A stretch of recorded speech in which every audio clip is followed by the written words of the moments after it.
Nobody.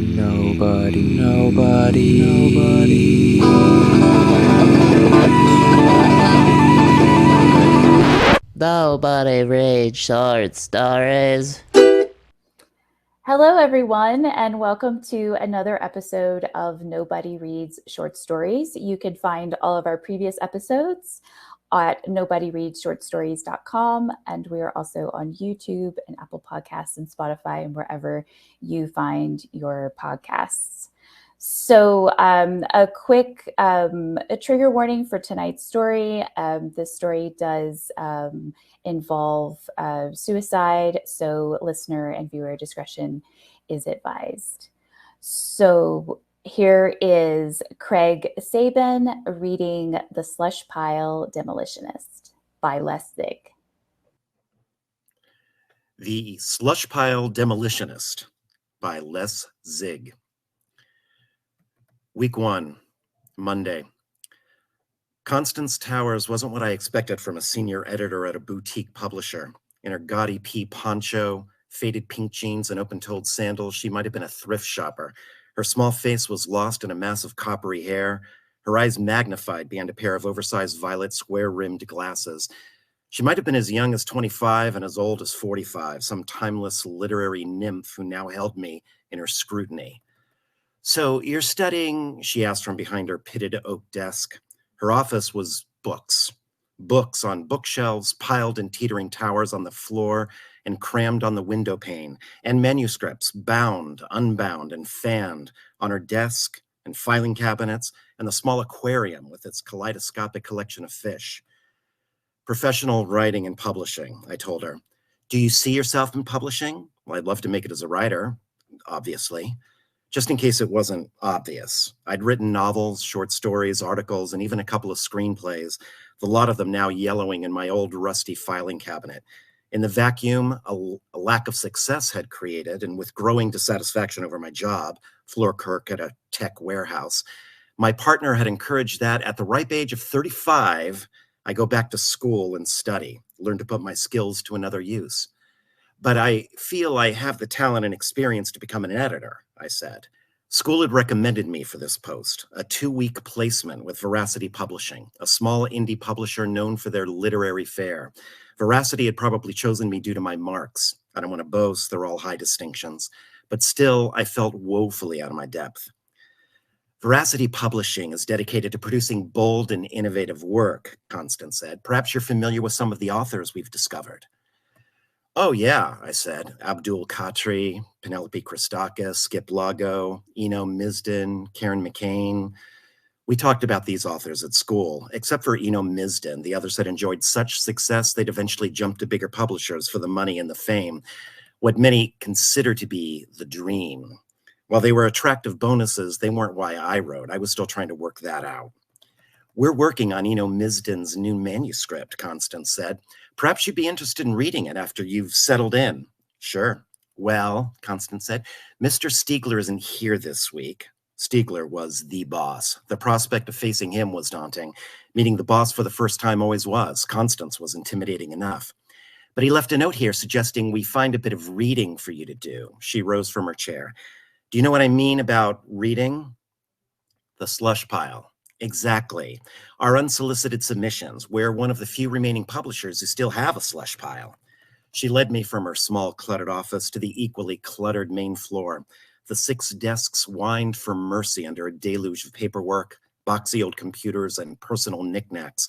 The walls were just bookshelves overflowing with a combination of musty classics and Veracity's fare. Colorful pot plants were scattered throughout in some hopeless grasp of feng shui, although all they succeeded in doing was kill what little space remained.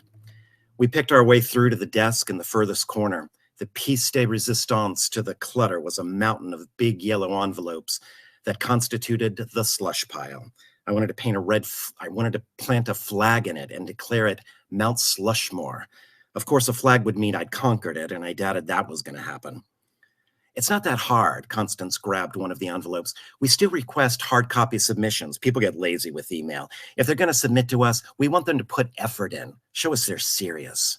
She tore open the envelope and took out the submission. She mustn't have found what she was looking for as she put the manuscript down on the desk and checked another envelope. Same outcome. Then another envelope. Now she flicked through the pages of the manuscript. "What do you notice?" she asked. The lines of text were tightly packed, which wasn't what you're meant to do when you're submitting to a publisher. You're meant to have space for easy reading so the reader can make notes if needed. Also, the author had used a sans serif font like Arial, another no-no. Sans serif fonts don't have little tails on the letters the way serif fonts do. The belief is those little tails form an unseen line that makes it easier to read. When submitting to a publisher, you're meant to use a serif font. I relayed my observations. Right. Our website lists the necessary submission requirements. From immediate appearances, this manuscript has failed to meet 2 of the criteria on our checklist. Constance found the accompanying stamped, self-addressed envelope and shoved the submission into it. Ditch it. Is that fair? Fair, Constance snorted. If they can't do us the courtesy of meeting our guidelines, why should we do them the courtesy of reading their submission? What if it's a masterpiece? Writing life's tough. What do I say? Bad luck? We have a form rejection, Constance told me. Have you seen one before? Now I almost snorted. I'd seen hundreds. What's worse was that they used your own self-addressed stamped envelope, another submission requirement. You've got to stick a stamped self-addressed envelope in with your submission to be the harbinger of your failure. It's like putting a loaded gun in the hand of the guy thinking of murdering you. I've seen a few, I said. If the submission deserves more than a form rejection, Constance went on, feel free to improvise. Just be tactful. Otherwise, read enough to get a feel for a piece, write a paragraph what they're about, why they do or don't work, and whether they're worth pursuing or not. If you like anything, come talk to me. Any questions? Am I qualified for this? Qualified? It's reading. Constance laughed once, shortly but loudly, then turned and headed back to her office. Week 1, Tuesday. I wanted to find the next big thing so that I could live vicariously through some unknown success and show myself that it could happen. It might be a 1 in a million chance, a 1 in a billion chance, but it was a chance, and it could be an inspiration. Only I spent Monday wading through drivel. After I'd read each sub, I'd knock out a paragraph-long report on my computer. When the reading got too much, I scribbled in my work placement journal, a school requirement, to break up the humdrum.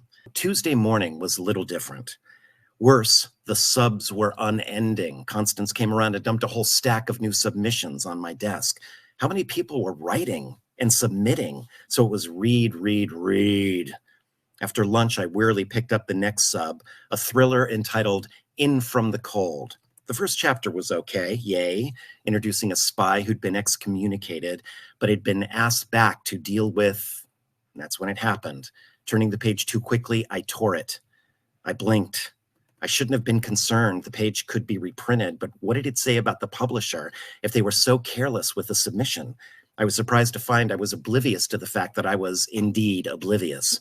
The extreme response would be to retype the page, trying to match the font, possibly Georgia or something equally accessible, and the margins, also standard. I could photocopy the page, that would work, although photocopied pages always look like photocopies, particularly compared to originals, or I could just leave the page as it was. They were all workable options. I contemplated them as I finished reading the submission. What started promisingly deteriorated in a twaddle. The writing grew loose, the grammar problematic, and the plot became a ripoff of James Bond. It was so pleasingly bad, it informed what I did next. I scrunched up the torn page, tossed it in the bin, recompiled the rest of the manuscript, and stuck it in the accompanying stamped self-addressed envelope. I imagined what the author would think when he went through this manuscript and found a page missing. He mightn't have made this discovery for weeks, if not months, or even years. Maybe he'd even keep sending out the same hard copy, completely unaware of the missing page. One day, though, he would find it. And what would he think?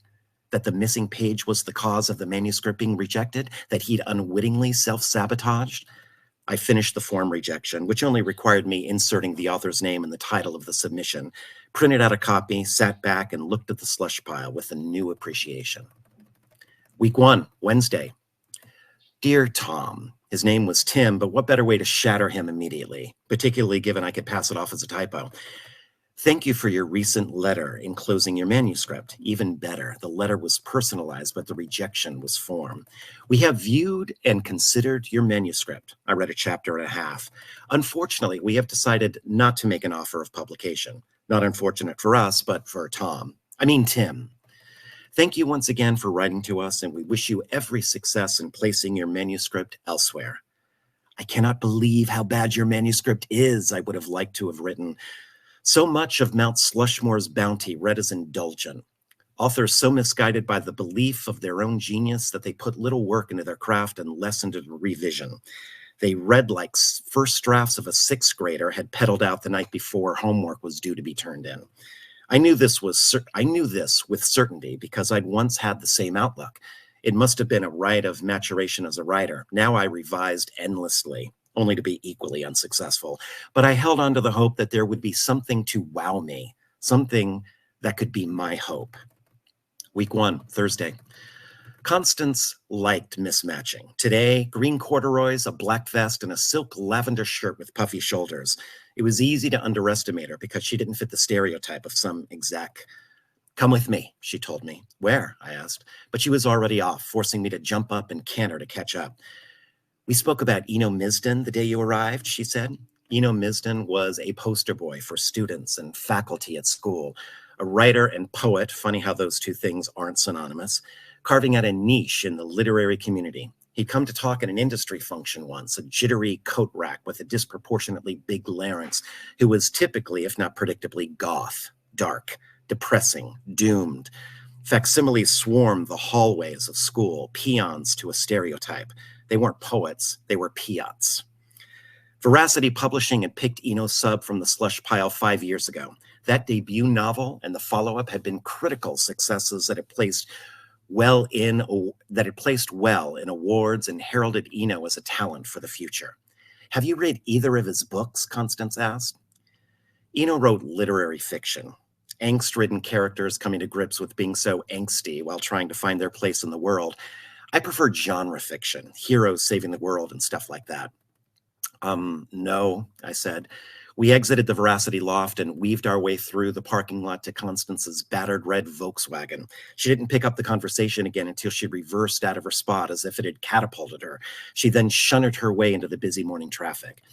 We're working on Eno's third book, she said. We're hoping this will be the one. The one, I asked, that sells. Regardless of our commitment to the literary community, we still need to make money. We keep hoping Eno's commercial recognition will catch up with his critical cachet. Everybody at school loves him, I said. They think he's gritty. He's a Horther. A what? A writer who professes artistic merit, but he lives for that effect. He hasn't sold out for money. He's sold out to be a starving artist. So what's the purpose of this meeting? Eno's been pestering us for feedback. He's not very secure. Most writers aren't. Their books are their children they send defenseless into the world. This meeting is to stroke Eno's ego. God knows he needs it. If Eno detects a hint of negativity, he'll jump out a window.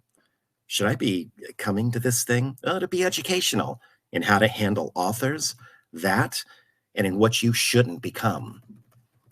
15 minutes later, we were sitting in a train carriage of a bookshop cafe. Tatty tan shades covered the windows so everything had a sepia tint. On a stage at the front, a slam poet pounded out an unsensical poem about oppression. The patrons were as worn in patchwork as the secondhand books scattered on tables and on shelves. Watching the poet, their eyes gleamed with the mindless zeal of zombies. We were punctual, but Eno Misden wasn't, so Constance asked me about my writing. I told her about the stuff I'd written, stashed away in my filing cabinet, and she told me to take my best work and submit it to Veracity. I said I would, but didn't tell her that I'd submitted my best work, Crimson Dreams Waking, to a commercial publisher a few months ago. I'd sent them 3 chapters when they'd requested to see the whole thing. Off went my bulky yellow envelope, hopefully to discover a new world. When Eno arrived, I noted he was even thinner than the last time I'd seen him. His shoulders and elbows were bulbous knobs in his back shirt, and the prong of his belt poked through a homemade puncture, the third such puncture after all the regular holes. The only thing that had any health was his lustrous, spiky black hair that I'm guessing had been dyed from some pedestrian shade of brown, and eyeliner that was meant to show what an individual he was. When Constance introduced me as an editorial assistant, he gave me the sort of look people reserve for finding an unflushed turd in a public toilet. "Eno, you're looking great," Constance said. "Thanks," he said in a tone that suggested he knew he was being handled, but he smiled nonetheless, the phony bastard. That's when I saw them. They peeked out from under the cuffs of his black sleeves, thin white scars on his thin white wrists. Not just one on each either. They crisscrossed, suggesting he'd taken to his wrist repeatedly, although not with any gusto. "Life in a bloodshot world," Constance said, "is great." "Really?" Eno's voice trembled. Here was his quandary. He wanted and needed the praise, but would always doubt it. I knew that feeling. "It's marvelous," Constance said. Marvelous. Such a fake word. Nothing's marvelous. Not even the word marvelous. "And the title," Constance said. "Have I told you this before?" No, Eno said. It's the embodiment of the struggles you write about. I don't know how you came up with it." Well, Eno paused to draw out the anticipation of an obvious punchline. "I did have to do a lot of research." Then he guffawed, this great seesawing laugh like his mouth was trying to eat his own head.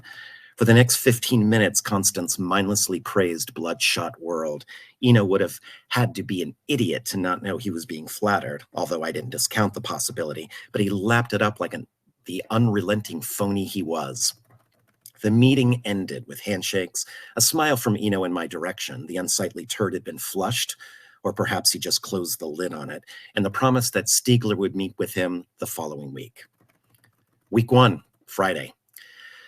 I read Life in a Bloodshot World last night, a pretentious exploration of the suffering of everyday people as imagined by an equally pretentious Gothic charlatan. I couldn't imagine the book selling in any meaningful numbers, although it was so indecipherably and hideously ostentatious that reviewers would be afraid to criticize it just in case it was the next big thing. They continue to trumpet Eno as an important literary voice. Going into veracity, I was looking forward to the unassuming bunk of the slush pile purifying me of Eno's putrescence, but Constance, waiting at my desk, had other ideas. "Did you read Life in a Bloodshot World?" she asked. "Yeah." "Do you know what a media release is?" "An overview of the book for the media and reviewers." "Have you ever written one?" "Nope." "Well, let's give the slush pile a rest for the morning," Constance said. "Give the slush pile a rest? What about me? The slush pile never tires." Constance accessed Veracity's network drive from my computer and opened several files. "These are examples of media releases," she said. "They're not complicated. Copy the format and apply it to Bloodshot World." I didn't really like the book, I told her. "In publishing, you're not always going to work on books you like. Do your best." She smiled and left me at it. After several false starts, I knocked out half of a first draft. Summary. A spurious, if not disingenuous, insight into the everyday fears and insecurities of everyday people. Life in a Bloodshot World will appeal to conceited morons who will read it simply for the bragging rights that they've done so. It'll complete the meaningless little lives in meaningless little ways, allowing them to regale meaningless little friends at meaningless little social gatherings with Bloodshot World's quasi-enlightened drivel. This effort provided the foundation for my second draft. Summary. Life in a Bloodshot World offers a telling insight into the everyday fears and insecurities of ordinary people. Honest, confronting, and enlightening, Bloodshot World is a gripping and brutal parable, unrelenting in assaulting us with the everyday problems we must all face and the extremes to which they may push us. Bloodshot World is about a married couple with a 7-year-old son and a 5-year-old daughter. The father's an alcoholic, a gambler, and questioning his sexuality while the equally lush wife faces the stagnation of her life. Trapped by kids, housework, and domesticity, she trolls the slums, engaging in seedy trysts. I could see now why Constance referred to Eno Misden as a whorther. Finishing the media release, I printed it out and took it to Constance. She skimmed it, then nodded. "Excellent," she said. "If you don't make it as a writer or in publishing, you can always try copywriting." I wasn't sure how to take that. Saturday and Sunday. If you hadn't been able to tell, a restlessness had crept into my life. It had nothing to do with my family. My partner has always been supportive, and my 8-year-old daughter and 6-year-old son are great kids. Our husky, although she's getting on, is a character herself. But now, when I sat in front of the computer to write, I couldn't find the words.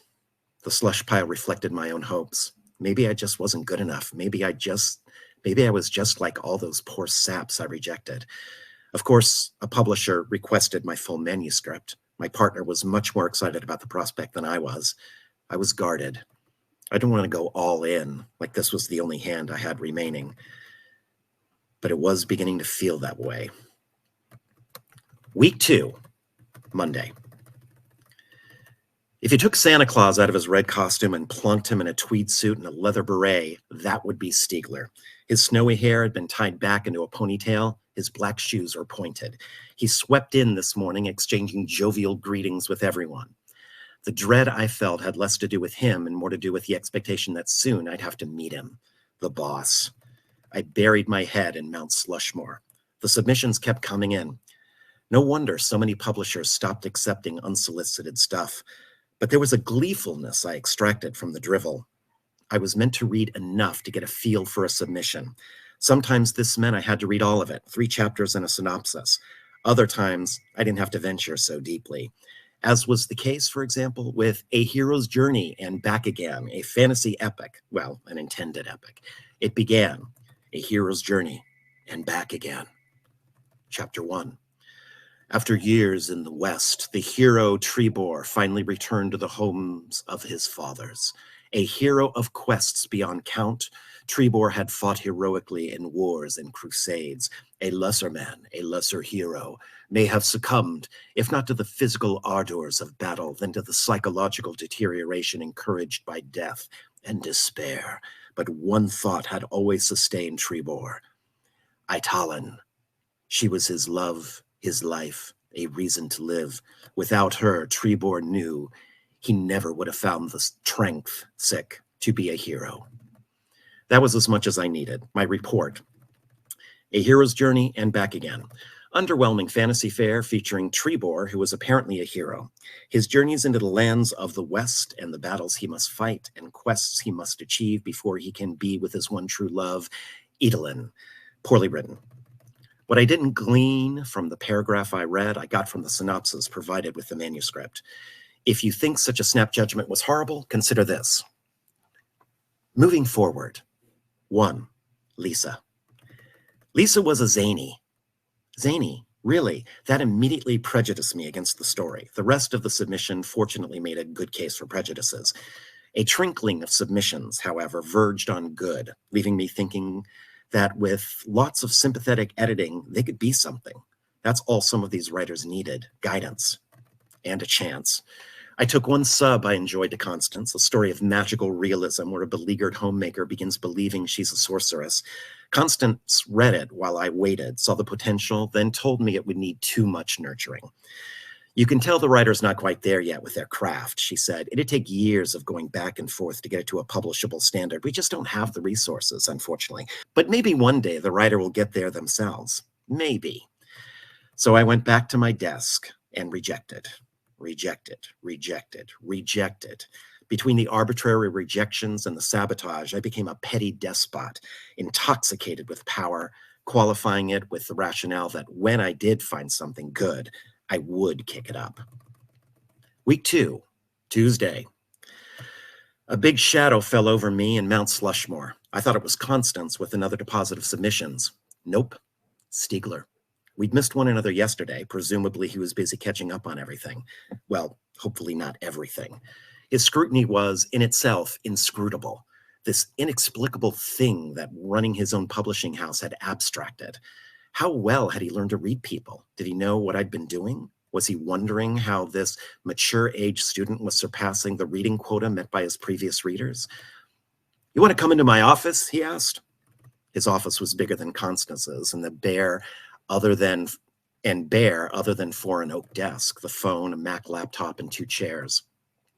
Stiegler gestured for me to sit down, then took his own seat, one of those ergonomic recliners that had probably been made especially for him. So, Stiegler said, tell me about yourself. For the last week, I've been culling your slush pile. I'm a writer, I said, plummeting into the spiel I had delivered whenever I met new people, although an unsuccessful one. An unsuccessful writer, Stiegler chuckled, like this was an archetype with which he was not only familiar, but very good friends with. Of course, given he ran Veracity, I'm sure he had the archetype over on such a regular basis that it was now a cliche. What do you write? He asked. There's nothing I haven't written over the years. Novels, screenplays, stories, articles, I said. I've had a few little things published and nibbles at some of the bigger stuff. I waited for a prompt, but when none came, I had to elaborate. I mean, I haven't had much luck, any luck actually, but I still send stuff out. I was once a writer myself, Stiegler said. Not very good, mind you, but I understand the nature of submission and the requirement of perseverance. You should submit something to us. Constance said the same thing. You'll find this is often the way publishing works. It's sometimes a case of who you know. We're getting 2 weeks of free labor out of you. I'm sure we can offer something in return. In any case, don't be discouraged. You're still young. I'm 5 years older than Eno Misden. Stiegler harumphed, although I couldn't tell whether the sound was derision or amusement. Some people literally blunder into luck, he said, like they'd stepped in a pile of dog shit on a morning walk while others make their own. Eno was lucky. Right time, right place, right tone of work. Still, he's never captured the market the way we would have liked. Understandable, given he writes pretentious crap. Stiegler's phone rang. He glanced at it and arched his brows. Speak of the devil, he said. Excuse me. He picked up the phone. Eno, how are you? Eno's voice on the other end sounded like the indecipherable babble they used to give adults in the old Charlie Brown cartoons. You have to excuse me, Eno, Stiegler says, but I was on a buying trip. More sputter from Eno. Yes, I'm reading it. Obviously inquiring about his book, probably so he could have his ego stroked further, the bastard. Getting it from Constance hadn't been enough. No, let me finish it before I comment. But please, Mr. Stiegler, I imagine Eno whining, I'm such a worthless little ingrate. Please give me some praise, please. Really, Eno, let's talk about it later this week. Oh, how will I survive? My life shall be a misery. Very well. How about tomorrow? At that cafe in the city where we signed you? Do they still let in bleak, moronic pretenders? Yes, Oh, the joy, the thundercloud has lifted from my life. Please, Mr. Stiegler, put me down so that I may be miserable again. Really, you'll just have to wait. Be harsher with me, please, Mr. Stiegler. If you'll excuse me, I am in a meeting. Midday tomorrow. I'm going to sulk. See you then. I am happy again. Stiegler hung up the phone. Sorry about that. That's okay. To get back to the point, I was going to make things change. I was astounded how easily he could resume the thread of our conversation. Or you changed them, he added. Me? My paranoia spiked. Was he referring to my work on Mount Slushmore? It may be a cliche, but we make our own fate. Oh. I don't think Shakespeare could have written a more appropriate response. So why professional writing and publishing? After trying to make it as a writer for so long, I thought I had talents that could be applicable to the industry. Stiegler's eyes narrowed. He knew a line. What sort of talents? Editing? I wanted to leave it at that, but Stiegler's gaze compelled me to yield something more. I think I know how to put a story together, how to make it work, how to revise it so that it realizes its fullest potential. That was my favorite term at school, realize its fullest potential. It's what I told students who submitted to the school journal when I was editor. I just want your piece to realize its fullest potential. Still, Stiegler didn't blink. So, yeah, I said, again feeling the need to fill the silence. Editing. Stiegler arched one bushy eyebrow, the thing going up like it was a meter measuring just how much crap I could talk. And how have you found the course? It's good, I said. Again, the silence. It was like an empty pool on a hot day. It just had to be filled.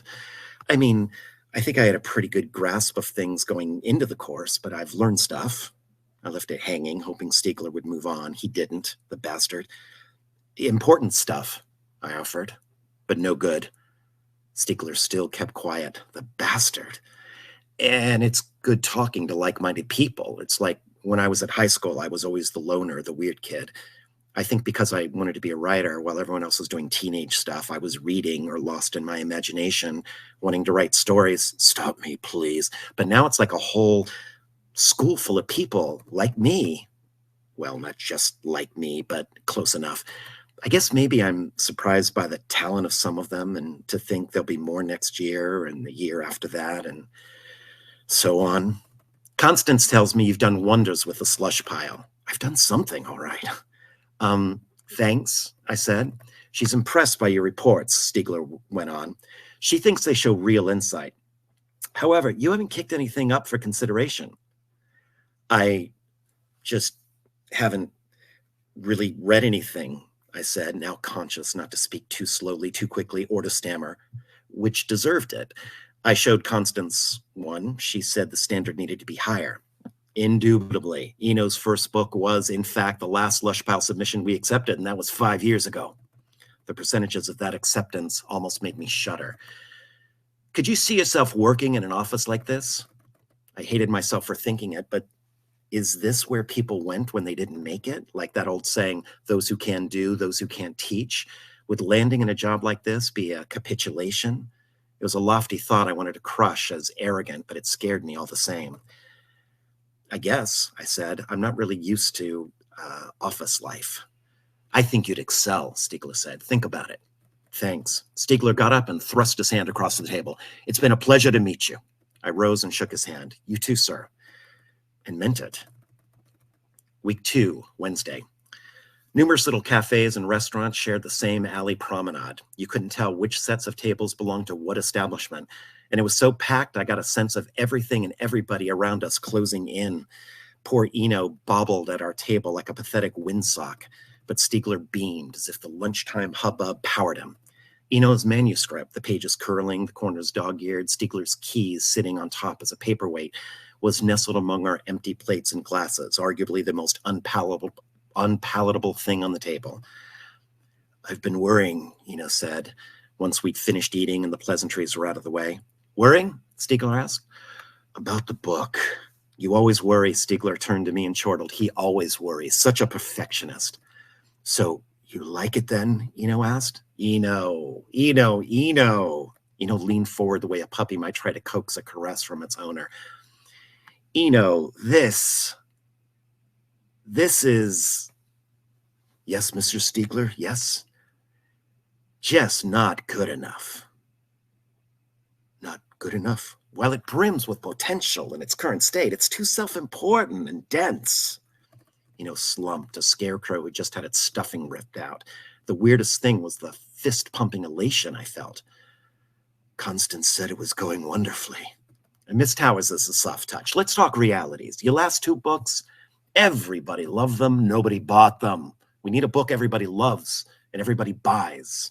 Actually, I'd even settle for a book that nobody loves but everybody buys. This, Stiegler drummed the manuscript, is frankly lacking. Jumped to his feet and would have upended his chair had he any real weight, and skittered away. I kept waiting for the wind to blow him back, but I guess even the wind had taste. Scooted around the corner. I expected Stiegler to be stern and condemning, but he smiled until the color rose in his cheeks. Yes, he said. Well, it's not that bad, I said. It's not something I'd read, and it's pretentious, but you're making out like it's the worst thing ever. Damn it, Stiegler said, it's adequate. Now he stroked the manuscript like it was a cat purring contentedly in his lap. But you treated him so poorly, viciously, condescendingly? Stiegler bellowed uproariously with laughter. He's an author. They all need to be treated differently. His grin broadened until it threatened to split his face in two. But the expression was forced, a mimicry. Here was a man who might have failed at writing fiction, yet perpetrated the greatest fiction of them all, that he was empathetic. We've coddled Eno, and for what? Eno feigns sufferance, but he plays that for the marquee. He's not a starving artist. He inherited his house and a comfortable nest egg from his parents. He could give it all up, but then he genuinely face a struggling existence. He doesn't want that, so perhaps he needs a dose of reality to find the verisimilitude his writing requires. Anyway, he's contracted. Sorry? Well, just in case you're worried that he'll flee to another publisher. I wasn't. He's contracted for 3 books, Stiegler said, and damn him, we'll have that 3rd book. Week 2, Thursday.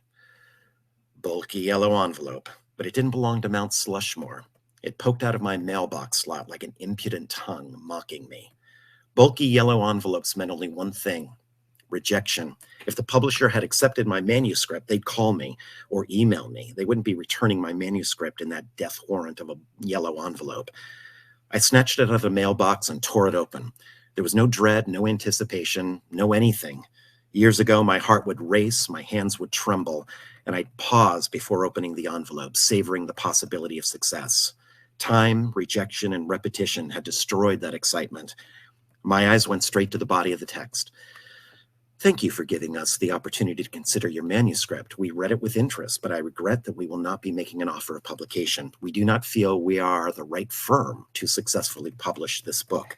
Thank you for thinking of us, and we wish you every success in finding a publisher for your work.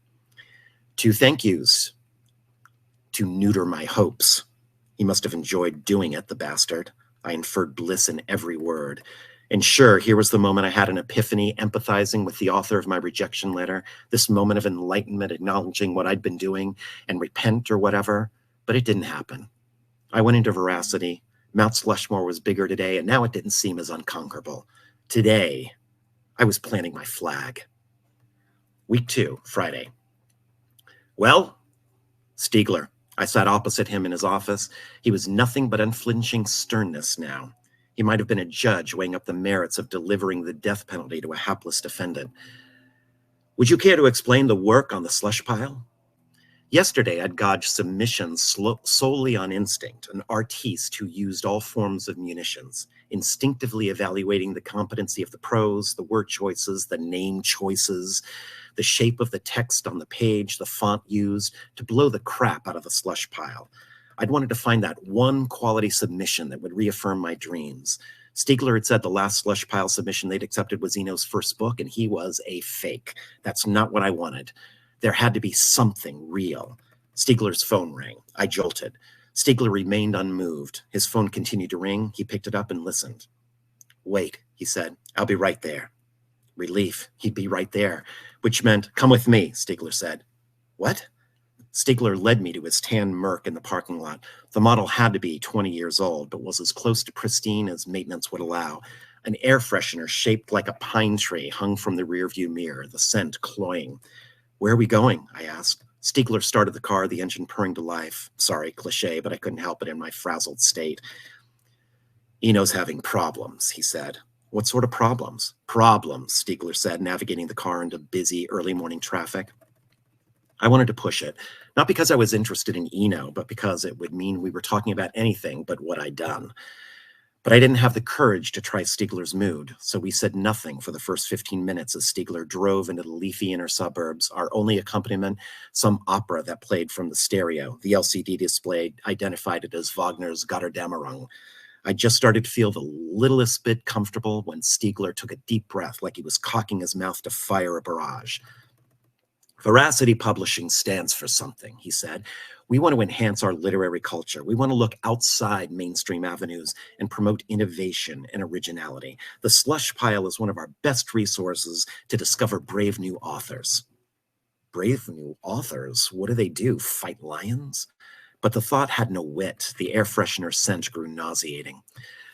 Obviously, working one's way through the slush pile is daunting, Stiegler said. It's the age of computers, the internet, blogs, social media, idiots telling us what they do daily, what they think hourly, whatever comes into their head, whoring themselves for fleeting gratification. Everybody thinks they're a creative. Worse, every home has a computer, so it's much easier to write and submit to a publisher. That means that every slush pile reader has to find their own way of dealing with the volume of material. Here it was. There was no escaping this. You got through quite a bit of the slush pile yesterday, Stiegler said. I tried to think of a way to justify my expediency, but nothing sounded believable. Constance has been admiring your work. Stiegler slammed the brakes. I was thrown forward in my seat and lassoed back by the seatbelt. Get out, he said. Before I could ask why, he was out of the car with surprising nimbleness. I unbuckled the seatbelt, opened the door, and, dizzy, nauseous, and uncoordinated, fell out of the car, expecting a mob-like hit. So this was the crime for defiling the slush pile. Damn, independent publishers were unforgiving. But Stiegler moved away from me. We pulled up outside a house, one of those squat brick affairs that were boxed in alongside every other house on a street teeming with weeping willows and scattered leaves. Stiegler was at the front door, ringing the bell and calling out, "Eno?" Nothing. Stiegler gestured for me to join him. I trudged through the yard, hauling the burden of my guilt behind me. Bizarrely, the guilt wasn't for what I'd done, but that I'd been caught, the lament of so many criminals.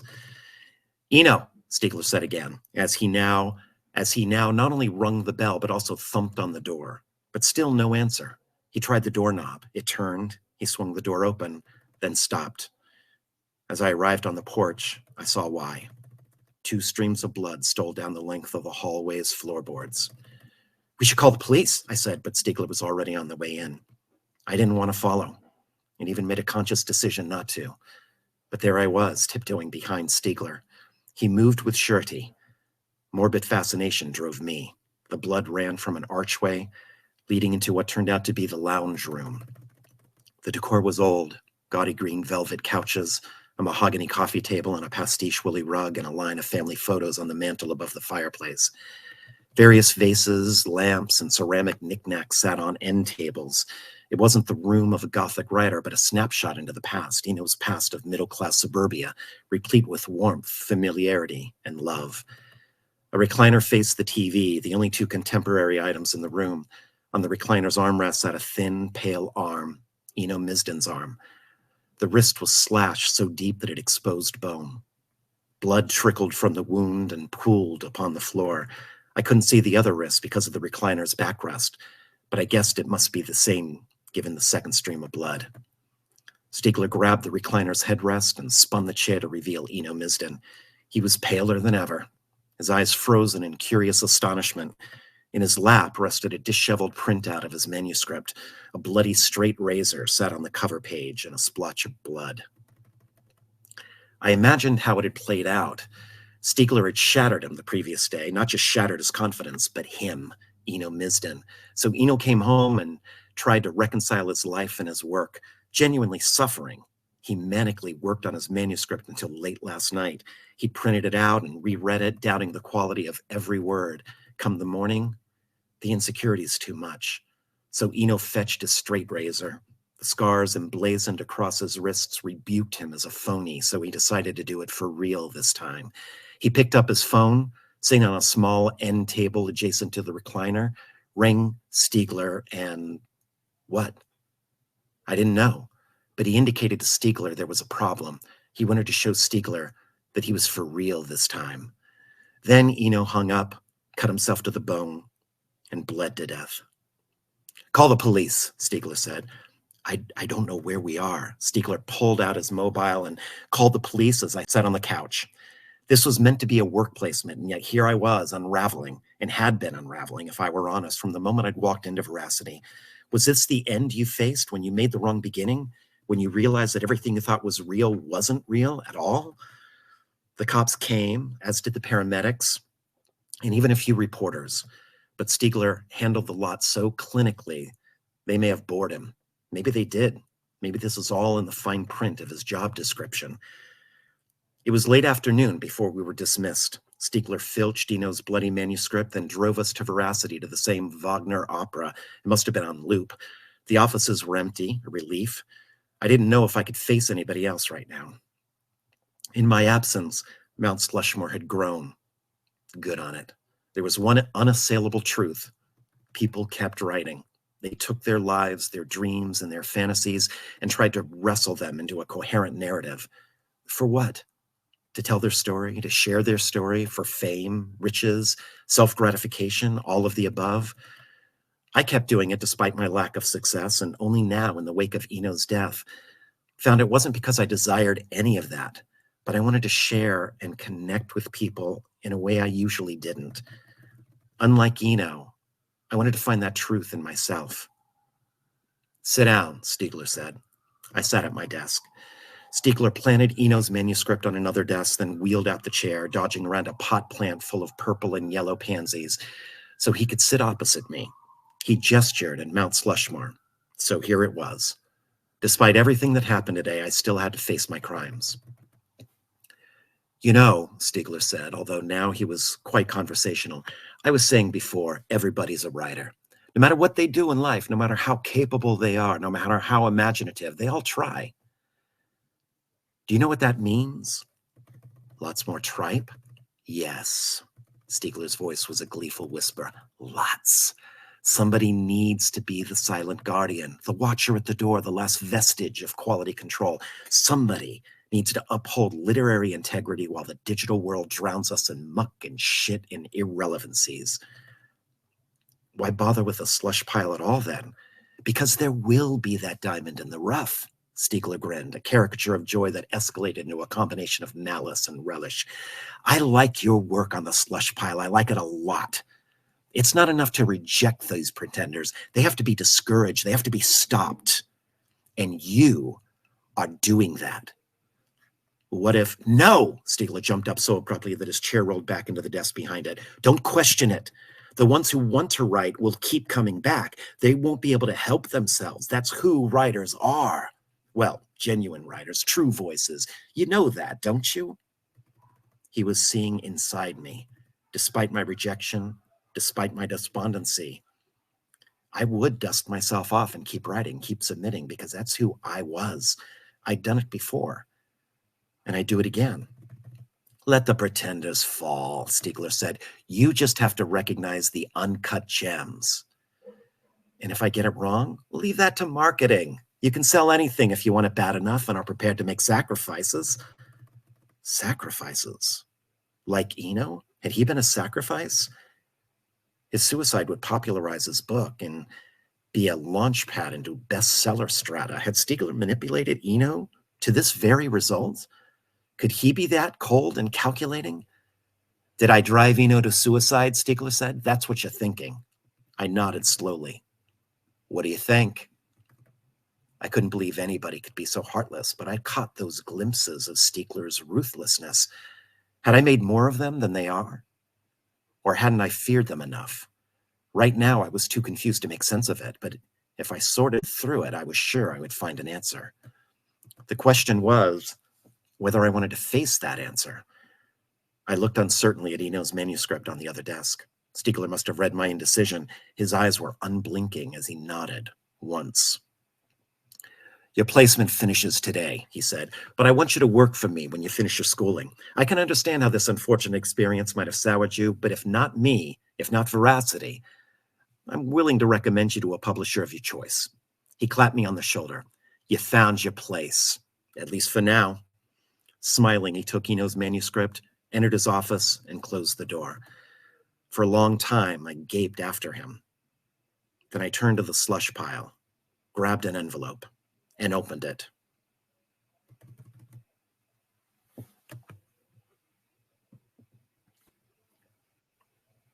Craig, thank you so much for that wonderful read.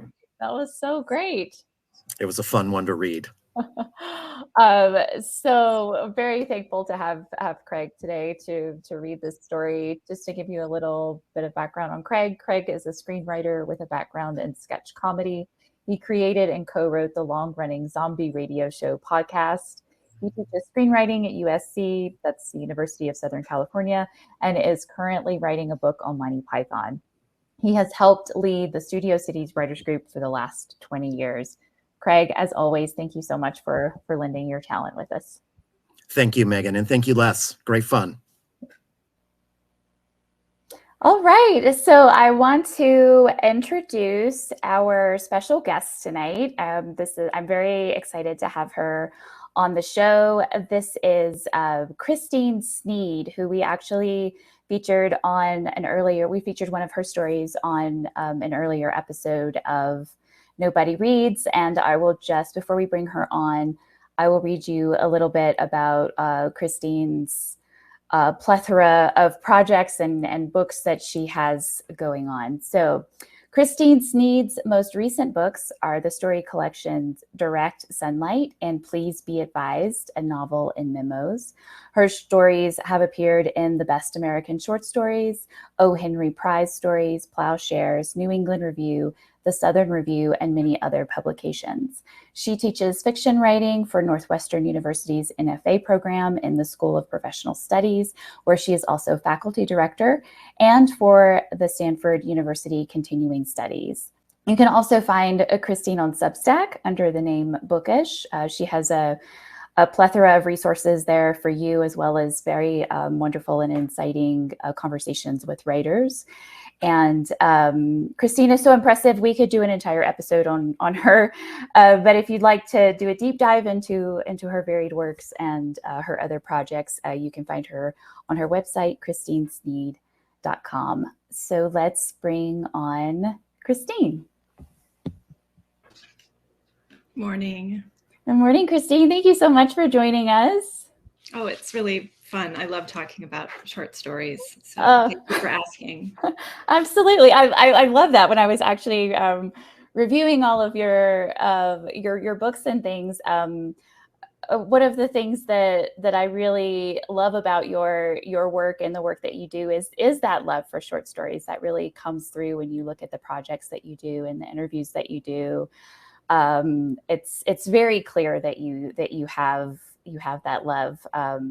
Would you say that you are more inclined to short stories than you are novels, or do you think the relationship is different? If I could always have the opportunity to publish story collections, I would probably just do that, write them, maybe not exclusively, but I really love reading story collections and I love writing short stories. Mm-hmm. Novels are obviously countless novels worth reading out there, and I read them too. But I just, if I had my choice, I would probably always choose the short story collection over the novel, or most always, unless it's a writer who I love who's a novelist too. So right. Oh, I love that. Is there anything like particular that you feel like gravitates you toward a short story, or like the short writing in the short story genre? I think part of it is there's a sort of compression and a clarity sometimes to a short story that some novelists do write in a vein that is like a short story writer. I should say, I'm thinking specifically about George Saunders, who, even though he has published Lincoln in the Bardo and was celebrated for that novel, I think he probably is also someone who prefers short stories. And he's talked about the line by line energy that he really aspires to. And I've quoted him so many times in classes and in some essays that I've written too about it. And that's what I think is so good about a short story. There is a certain line by line energy in so many stories, especially the really good ones. Mm-hmm. Oh, I love that. I love that phrasing of line by line energy, because I know when I'm writing a short story, I feel very present and I feel like very kind of in the moment more than I do if I'm working on a longer piece. I feel like I am tapped into that more than if I'm working on a longer screenplay or if I'm working on a novel, where I feel like I have to, part of my brain has to stay in the larger picture. Whereas with a short story, I feel just present more than I might. Yeah. I think that there is also a sense of maybe freedom with a short story, whereas a novel or a screenplay, especially a feature, it's obviously much longer and it could take so many different turns, many of them not for the better. So short fiction just feels more forgiving. Yeah. Yes, you can definitely take those wrong turns in the longer pieces. Yeah. That's a very good point. I appreciate you. I know that that you were into Les's story and gravitated toward it because of your experience with publishing. I know you have extensive experience there. Was there anything, just to get the conversation started, was there, what drew you to the story the most, do you think? Well, it's interesting how the author has, a publisher who he's basically like, people should just stop writing if they can't do it properly. And, you know, and also there's sort of this feeling, or he more or less states, if no one told you should write. So if you don't want to do it, or it causes you too much agony, we don't need you to write. So, and I think and especially in the US, and I know Les Zig is Australian, we're told like, oh, just go for it. And I, you know, I've talked to a lot of writers over the years and had many, many students who have said, I wrote this novel, I really have to publish it. And I'm like, well, that's how you feel, but it doesn't mean that it's going to get published. Or if you self-publish it, you're not going to have many readers probably. So write something else, just keep writing. And as a screenwriter too, you know, there's no guarantee. It's impossible to sell a script in most cases. It's, you know, anyway, that's another topic, but I liked that sort of dark, non-American ethos. Yeah. It's not dark. It's just realistic and sort of, you know, ruthless. I appreciated it. Yeah, absolutely. That's one of the things I appreciated about this story too, that it feels very real to the industry and to what it's like to be a writer. And you do come up against a lot of that mentality of like, well, why do you write? And if you can't write something that's going to be published and going to make a lot of money, like, why should you write? And it does open up all of these questions, but which I think we as artists have to kind of face ourselves. But when you step out of your artistic realm and you face what the reality of the industry, I think this story captures that very well. And I think it is a cautionary tale for that artist part of us that needs to understand the realities, and it's not sugar-coated, and it's not a sort of story where you're just going to be plucked from obscurity and given your dreams. I mean, it's ironic that the person who was plucked from the slush pile then kills himself. Yeah, because his third novel is not ready, and that was interesting in that was the choice the author made for that character, how to finish him off. Yeah. I'm glad most of us writers are not suicidal, or at least we're not acting on any suicidal impulses.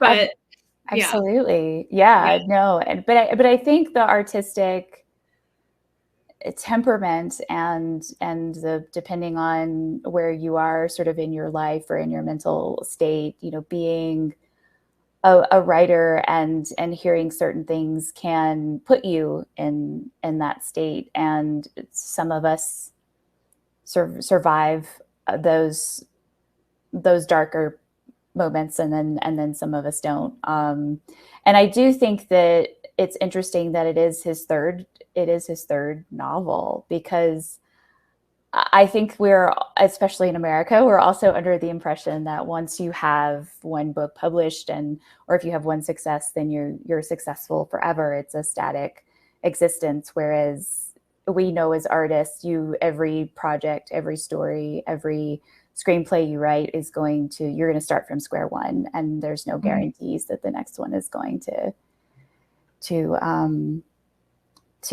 keep your success rolling. Yeah. I have had, as a writer, as a novelist and story writer, I've had 4 books published with a big press, a corporate press, and then my most recent books, 3 of them, one of which is an anthology of short stories that I edited. All 3 of them have been published by different independent presses. So it was quite a different experience, you know, releasing those 3 books, which had no budget at all for marketing and publicity. I had to pay for everything. So, you know, with, you know, some galleys being covered by the publishers, but for the most part, it's just really difficult to keep making a living as a writer. And I thought Zig did a great job of, with humor, making it clear that it's not glamorous at all. the writing life. And self-doubt is, a companion. It's a constant companion for a lot of people. Yeah, absolutely. Absolutely. And that's another thing I really appreciated about this story, is that even though it is dark in moments, and realistic, it does have this humor to it. It has the humor that makes it authentic, because none of this situation, you have to look at it with a certain bit of humor. Otherwise, it's just not palpable. We wouldn't keep going. But I think the humor that he uses in the story is authentic. Like, it adds to the authenticity of the story. Yeah, it certainly does. I mean, as you said, I think off camera, that Zig has worked in a publishing house. So he knows the slush pile is, the constant nagging off camera force or off stage force of complaint, and it needs attention, and it's just relentless. It's funny how he says at one point, I was gone for 3 hours and there's another mountain of slush pile envelopes waiting for me, or something like that. I thought that was funny. Yeah, I like that as well. What do you like? When I was rereading this story to do this episode, I thought a lot about the ending, and about, like, do you think the main character takes the editor up on his offer, and do you think he's going to join this world? Or, like, what did you sort of get from the ending, and, like, what do you think is going to happen to this character?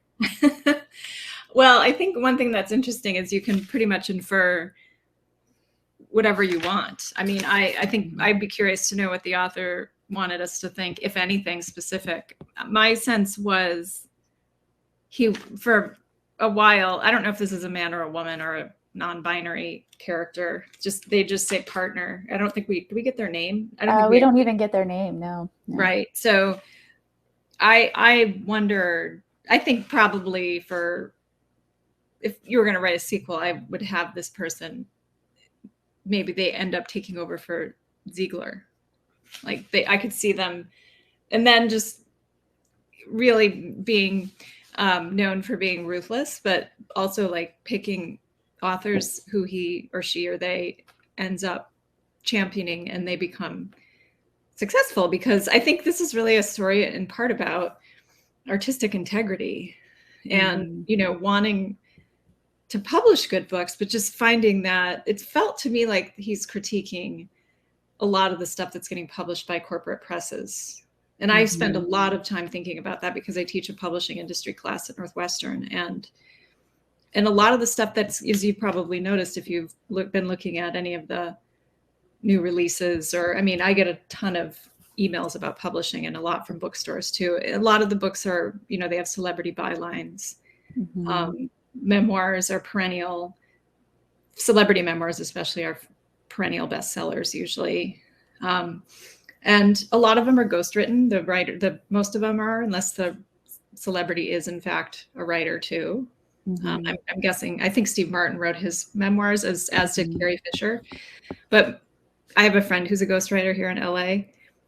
Most of them, even like the fiction, like Tom Hanks's novel, my friend Sarah's like, oh, he probably had a ghostwriter. I was like, really? I know he wrote a story collection. I thought he actually wrote those stories. I know Harper's actually published one of his stories recently, Tom Hanks. So I was surprised to hear that. But I mean, corporate presses are just looking to make money. I mean, it's understandable that they would do that. But also, like, books are objects that used to have a lot of cultural value, and I don't think they do as much as they used to. Small presses and indie presses are sort of picking up, the slack, but they don't, like, I know as a writer who was published by a big press, Bloomsbury, and then am now being published by smaller presses, they can't, I mean, my books are not really in bookstores unless I do an event there. So Zig is writing about what I think is sort of like the corporate takeover, conglomeration of the book industry, and how it's been not great for, cultural value. Right. Absolutely. I think that's a really good point too. And I think it's also a commentary on how writers view other writers and their sort of Yeah. judgment of them and how they operate. And then I feel like at the end, the main character is sort of figuring out how is he going to have integrity with how he moves forward in his life as an artist or as an editor or working in the publishing industry, or is he going to give in to more of, you know, like this mentor type character who's asking to bring him on? I think he's like leaving us with that character's sort of rumination on where is he going to be in 10 years? Where's he going to be in 5 years? Yeah. What's that going to look like? And is he going to perpetuate the cycle, or is he going to try maybe Zig is working on a series about this character, a series of stories, or has written another one since. I don't know. I guess you'll know when you talk to him. Yeah, I'll definitely ask him that, because I would be curious about that as well. And I think to your point about independent bookstores picking up slack in terms of a cultural representation, I think that's spot on. And I see that also in films. Like, yeah, a lot of indie filmmakers are taking up that slack because there just aren't those types of films being produced in the studios the way that they used to be. And both industries are feeling feeling the lack of like new and fresh ideas and given the space to kind of explore more about like what people are feeling on a cultural level versus just being entertained. Yeah. And I think the, formula is for books and for film. The fact that there's been so many shows or movies about video games or based on video games, Mm-hmm. it's been interesting to see that. And Yeah. I'm just full disclosure, I'm not a fan. Yeah. But I don't write, nonfiction. I write fiction, and I write domestic realism. So I'm writing character driven rather than plot driven. So Right. Understandably, I'm approaching this from my own self-interest, my own point of view that is, very much about like writing as well as possible and not writing to a formula. Right. Absolutely. And life is not, life doesn't offer many patterns usually. It other than our routines, which are attempts to sort of control the chaos of the rest of the world, which we cannot control. So anyway, enough. Sorry, I know we have to move on. But I like what he's saying about the book industry, which is, it's unfortunate that it's sort of on this trajectory. Yeah. Which Hollywood's, I think, to a certain extent. Right. What would you like to see change in the industry? Like, what would be like if you could change a few things in the next 5 years in the industry, like what would you like to see more of or less of? For film or books, for short stories, or I would say that one thing I've talked about this, and I've written about this on Bookish on Substack. One of the problems is certainly overpaying for a lot, like debut authors. The agents are, intimately connected with that, but like paying $1 million for an untested author. One really well-known publishing figure, Jonathan Karp, said, probably it's been like 15 years ago now, he said, publishing is gambling. That was a very revealing moment. Mm-hmm. It is. So you're paying $1 million for a book that you might sell, like 20,000 copies of, and you're going to have to put a lot of money behind the marketing. So, agents obviously are not there. They want to get a lot of money because they take 15% usually, and the author is not going to turn down $1 million advance. And they also know the house is going to make it a priority to market because they want to make back what they've paid. But that doesn't even count the printing costs and all the other associated costs with releasing a book. So I think paying less insane advances and letting people, like Michael Lewis is a really interesting example.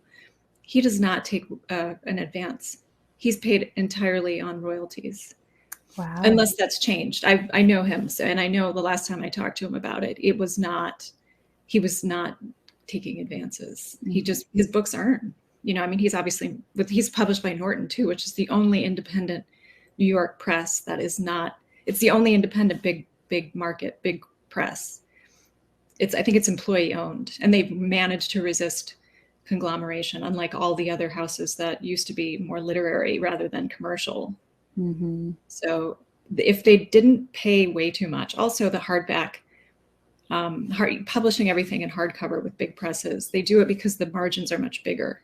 If you charge $30 for a book that costs you $6 or $7 to print, and then bookstores take 40, they get a 40% off because they obviously sell it for the list price. They're going to make a much bigger profit on a hardcover than a paperback, but most people don't want to buy hardcovers. Mm-hmm. So if they would just focus on audio, paperback, trade paperback, and ebooks, but they don't want to do it. They're hidebound to these old, patterns and stubbornly persisting with things that are not, I don't think, very smart business-wise. I mean, obviously no one in publishing is calling me for my advice. They all know this stuff too. I'm sure it's been discussed. Yeah. All right. Yeah.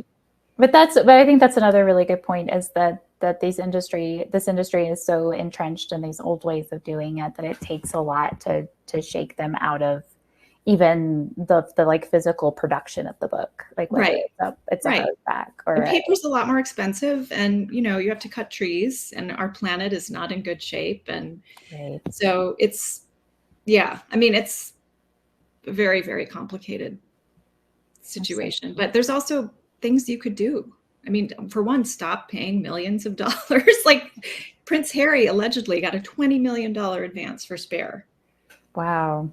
He did not need that much money. I mean, and they paid it because, of course, someone offered it because they were hell-bent on getting the rights to publish it. But people literally go crazy. I have a friend who was an editor at an independent, actually university press, and he was an acquisitions editor. He said, literally, they go crazy in these auctions. They're not thinking straight.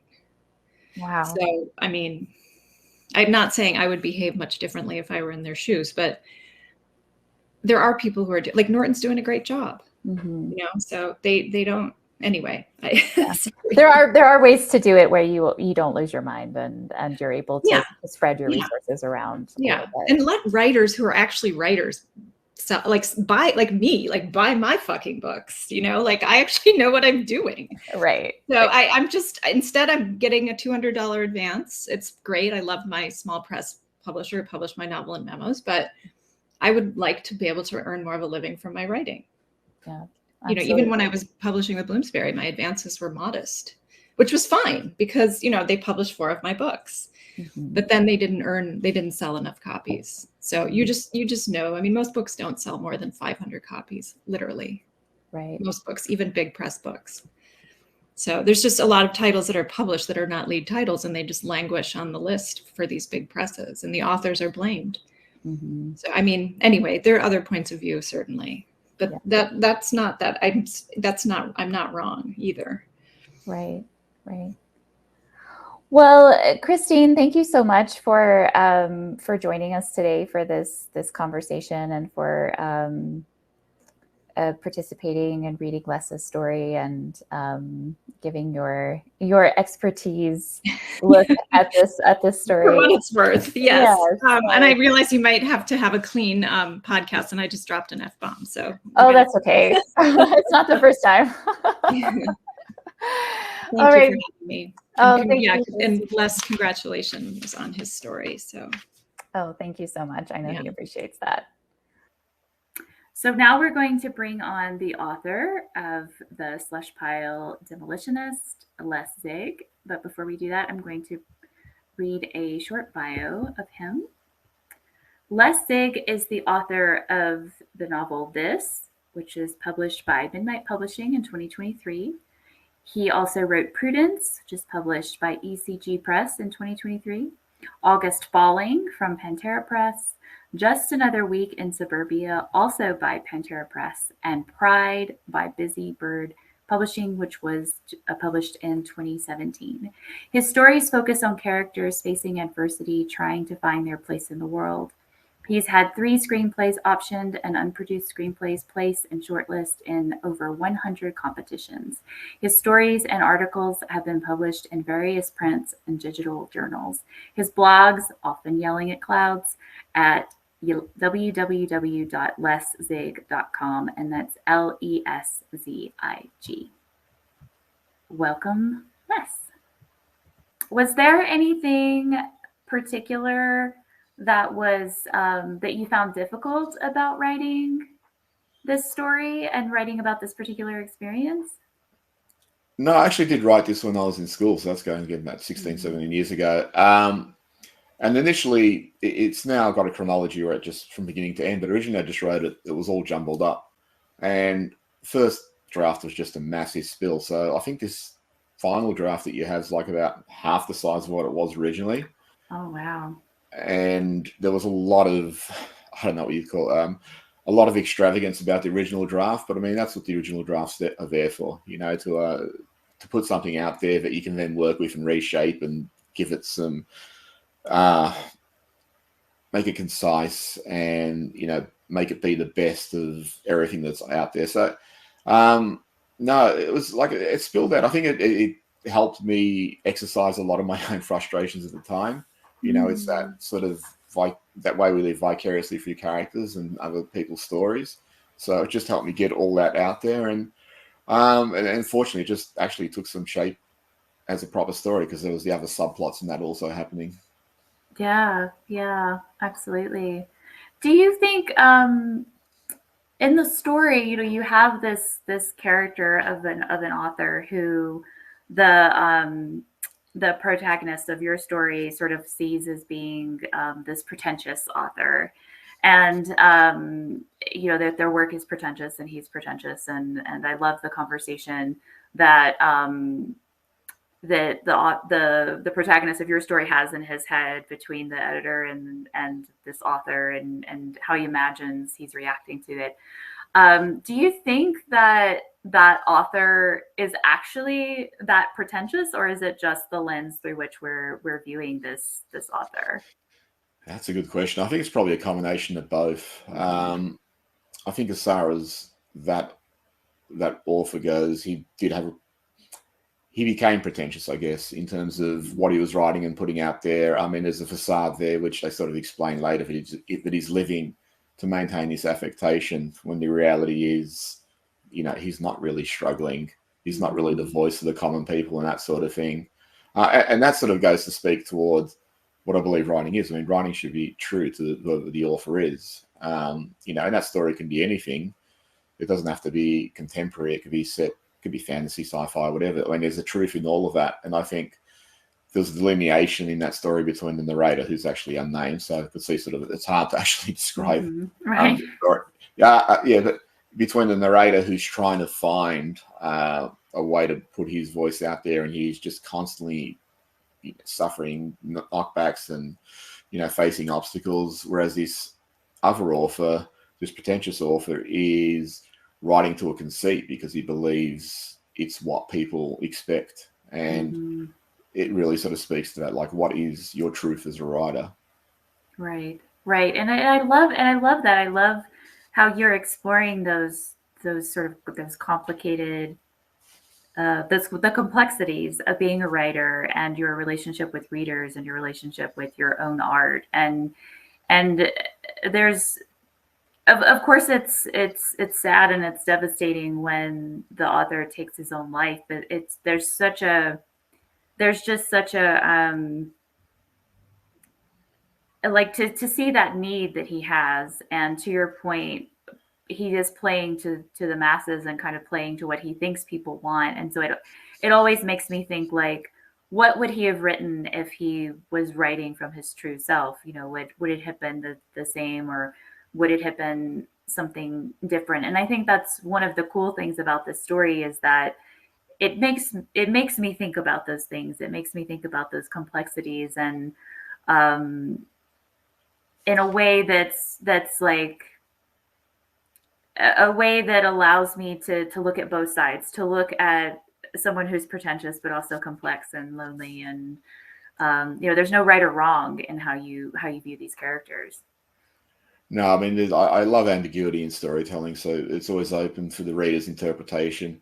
I mean, the one thing about finding that truth in yourself as a writer, for some of us, you know, it takes a long, long time. And I think for myself, you know, I recall back in 2012, I sort of sat down to write one of my novels, and it was only at that point I thought, I'm not holding anything back. I'm just going to let everything go, put her on the page. And it took me, 25 years or something to get to that. Whereas previous, I thought I was always writing, the best I could write. But, as writing is very personal. So when you're putting stuff out there, it's always a case of what are people going to think of it? Because whatever they think of it, they're going to think of me. Right.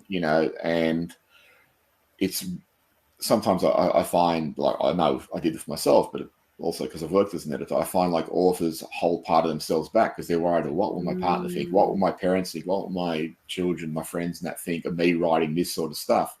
So you tend to write through filters, and it takes a while to find, I guess, that fearlessness to just sort of say, you know what, I'm just putting on the page what needs to be on the page, regardless of what anyone else thinks of me. And that, like for myself, like I said, that took about 25 years to go through that evolution. And with writing, it's one of the few vocations where hypothetically you should get better and better. There's no impediments on it. It doesn't matter what your physical prowess is. It's not like sports where you got a limited time. You should constantly be evolving and, finding new ways of doing things and saying things, and always finding a way to be truer to what your vision is and to the way you want to say things. Mm-hmm. Oh, I love that. Yeah, I love that. Like reaching it's sort of like when you get to the point where you don't hold anything back, you're like, that's how you evolve to the next level in a sense. Like you're able to reach this. At least that's the way I had a similar experience where I got to the point where I thought, I'm not going to censor myself anymore, because I was always censoring myself and holding myself back by editing while I was writing. And when I got to that point where I could just vomit everything out and just really have a cathartic experience with what I was writing, I've just blew my own hair back. I was like, whoa, this is what I've always knew I could do, and now I'm doing it. Yeah, I mean, it's funny, back in my 20s, I recall, like, I was working on one of my fantasy novels at that time, and I recall looking at it and thinking, I don't think I'm going to get any better than this as a writer. And that's also the arrogance of inexperience and the naivety. You sort of think, oh, how good am I? But then it's funny, because then as you get older and more experienced, you just realize the more I think I know, the less I do actually know. Right. But when you don't know anything, you think you know it all. That's so true. Oh my goodness. Yeah. It's the paradox, right? Yeah. And it's funny too, because I had a conversation with a friend years ago, and he's a very experienced writer, very credentialed writer. And he talked about going to a workshop where he handed in his work and he was just petrified what people were going to say. And he said this young kid walked in, handed in his workshop, was really cocky, just didn't have a care in the world. And my friend's just trying to work out, how does this happen? This guy is so sure of himself, and I'm petrified. And I really thought about that for a while, and I just realized, but my friend's pretty experienced, and he knows everything that could possibly be wrong with his piece, and that's what he's fearing. Whereas the younger guy just thought, no, it's perfect, so he has no fear of anything because he doesn't realize it could actually exist. So, yeah, I mean, I find, like, with writers, a lot of experienced writers are dreadfully insecure, because there's that constant question when you're writing a story, or when you're writing whatever you're writing: is it any good? Have I said it the best way possible? Am I being true to this vision in my head? What will people think of it? And there's just this constant self-doubt that arises and plagues you as you work through anything. But in a way, it's also good, because as long as you can control that fear, it's also forcing you to be better, because it's forcing you not to settle for what it is. Now, obviously, you can go to the extremes like J.D. Salinger, where he, allegedly could never release anything because he never felt it was good enough. Right. So there's this, I don't want to call it a happy medium, because it's torturous when you're in it. But again, it's good because it drives you. But, there's this place where you can exist, where you can get the best out of yourself, and force yourself to do better. But that doubt's always there regardless. Yeah, absolutely. That's something I've been thinking a lot about lately. Like, does that doubt ever subside? Like, do you ever get to the point, and should it? Like, should you reach that point? Yeah, I don't think it ever does. I think you're constantly forcing yourself to get better. It's like an athlete who is striving for the top. And then once you're at the top, there's people trying to knock you off your game. So you're always trying to find ways to get better. Now, there's not that one-on-one competitiveness as an author, but you're always trying to find ways to be better, to do things better, to say things better, to tell stories better. I think when you stop searching, then you tend to get complacent. And I think you see that in some of the arts where people are releasing great stuff on their journey to the top. But then once they get there, they tend to stagnate's too strong a word, but they're no longer releasing their best stuff because they no longer have that drive or that, they're no longer pushing themselves, and they no longer have people around them who are challenging them too. So exactly. I don't think it should ever stop. It's just finding a way to keep that in check so you don't drive yourself mad searching for, because you're never going to write anything. Nothing's ever going to be perfect. And in the arts, you can give a piece to 10 people and 10 people have different opinions. So you're never going to satisfy everyone either. So, and it comes back to, I think, just finding that truth in yourself as a writer and honoring that. Yeah, absolutely. And honoring your unique voice and what you can contribute to the arts and not trying to pigeonhole yourself into somebody else's box. And I think the other thing too, I went through this because I was published as a novelist. I was published relatively late, like not until 47. And for quite a while, I was like, why am I getting published? Why aren't people wanting to read my stuff and all that sort of, all that sort of doubts. But then I really went through this cathartic period where I realized, I'm telling these stories for myself. And if someone else reads them, that's fantastic. I'd love if, millions of people read them. But in the end, it's about trying to tell this story to the best of my ability because that's what I want to do. And if I can do that and I can feel that satisfaction in myself and that fulfillment, then that's the first and that's the major checkbox to tick. Everything else is a bonus. Yeah. Yeah, I think that's so important to write for yourself. People ask like, well, who are you writing for? And I think it's so important to write for ourselves and to write something that we can enjoy because, yeah, like you said, everything else is a bonus after that because it is so satisfying to write. Because I know I've written short stories that I absolutely love, and then it's few and far between that people will read those stories and then they get it the way that I get it, and I know it's weird and I know it's wacky, but I'm like, but I had so much fun writing this and I get such a kick out of it. But I know it's not going to be for everyone. Well, that's a funny thing. I've had novels where I've seen reviews and people have said this or that, and I think, but I didn't put that in there. And it's, but again, that's sort of, everyone's interpretation is different and it's filtered through their own experiences and expectations and preconceptions.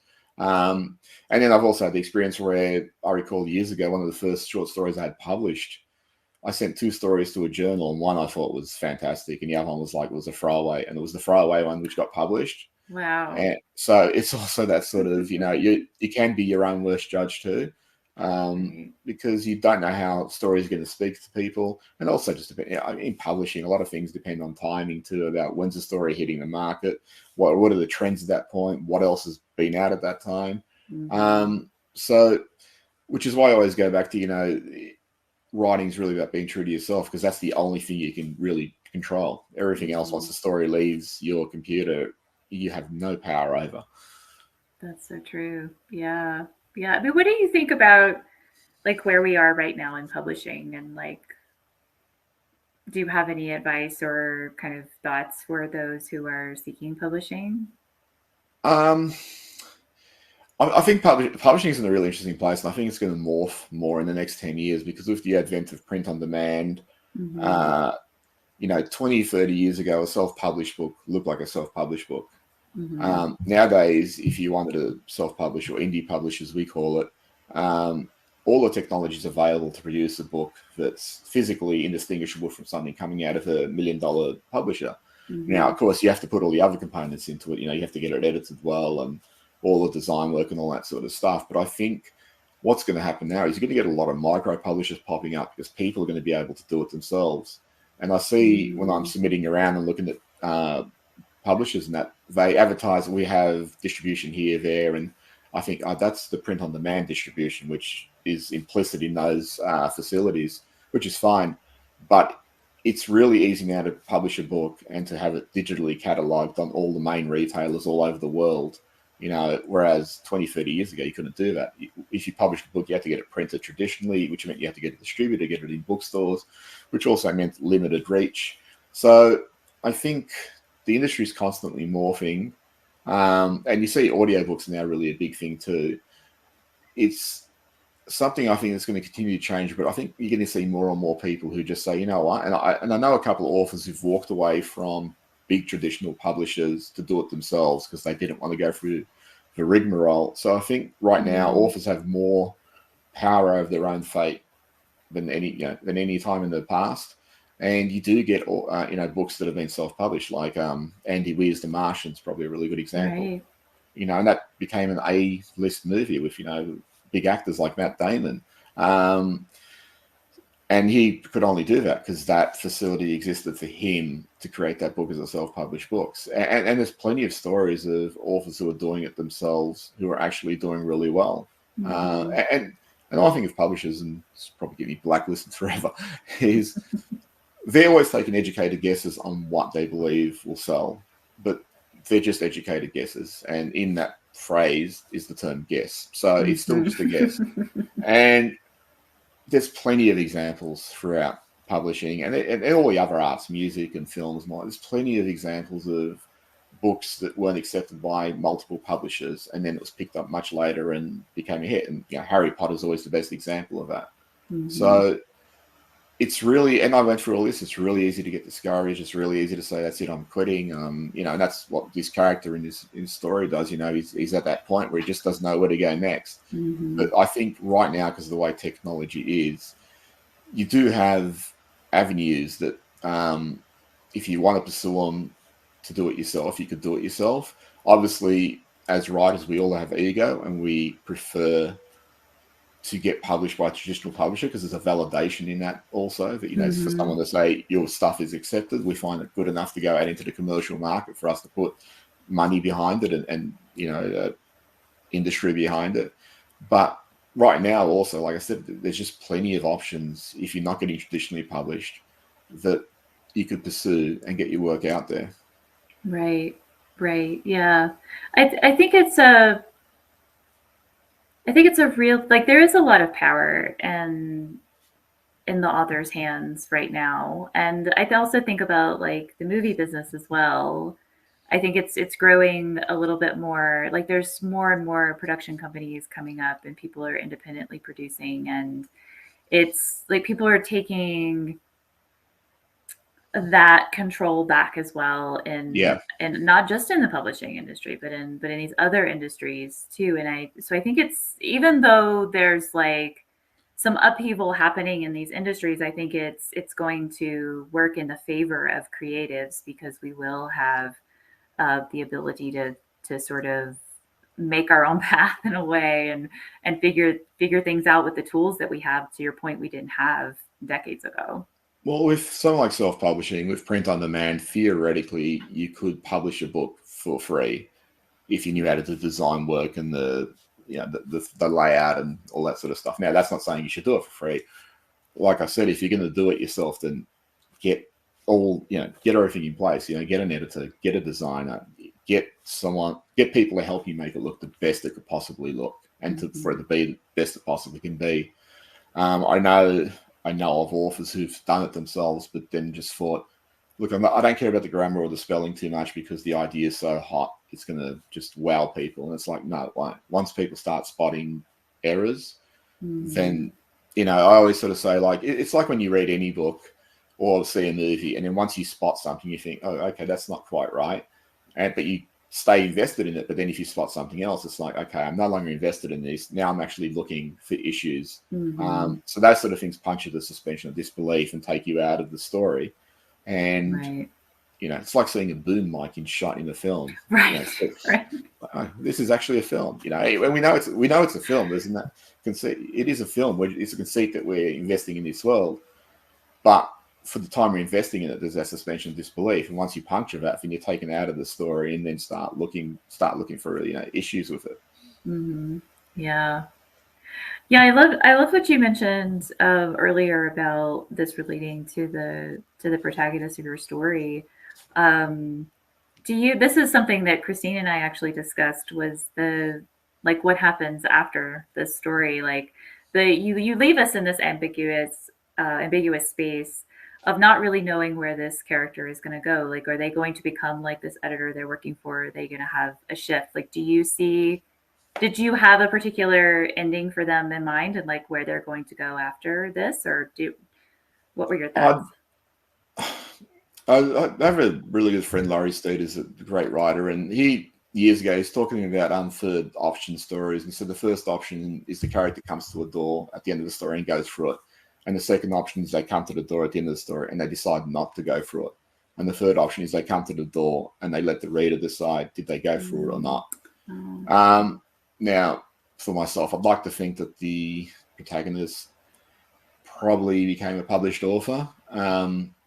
He might not have become the Stephen King level of a published author, but I'd like to think he found a happy place where he was satisfied with what he was doing. And there's a cynicism in the storytelling from in the perspective of the publisher there. And I'd like to think that he actually found an oppositional view where it's like the cynicism exists for stuff, for writing that's not true. And he was going to find his own voice in that and find fulfillment and satisfaction to say, okay, I've written a really good story, and he would get published. Now, it might not sell millions, but he would have been happy with the endeavor because it was him putting his best self out there. And that's really hard. I mean, I know with writing, once you submit a story or a novel, it's out there, you know, you're always very protective of it. It's like a child. You've put your best, you've done your best to bring it up, but now it's on its own. And I know there's authors who are constantly feeling the need to defend their children. I'd like to think that this protagonist got to the point where it's like, no, I think I'm finally comfortable in my own skin, and my work's out there, and it's a good representation of me. And I don't have the same cynicism that the publisher had in that story. I like that. I mean, I think you could read it either way, but I personally read it in that more hopeful way because I feel like the death of the other author in the story shakes that. Like I read it as like he's quite shaken, or they're quite shaken by what's happened to this and the what this author has become, and the way that the editor is so callous, and I feel like they're mulling it. I see it as them mulling it over and like kind of, you know, getting to that door that you mentioned earlier, and trying to decide for themselves, like, okay, who do I want to be moving forward, and how do I want to operate in this industry? Well, there's a frivolousness to his attitude when he first begins his placement at this publisher. And then I think he really understands the stakes, you know, and this is actually funny because I've worked on anthologies, and I recall years and years ago when we first started our anthology for the publisher where I work, and I had to start sending out rejections. I remember I just felt absolutely awful. It was like, I'm thinking this person on the other side of his email is going to feel the way I've felt so many times. And something I thought which would be easy would just be to, you know, write a rejection. It was really painful to do. And at that time, we were trying to write personalized rejections to everyone. And then after a couple of issues, it just became too hard to keep doing. And so, like, I think in this story, when that author dies, I think the narrator realizes, oh, hang on, we're actually playing with people's mental health, with their well-being, with their lives.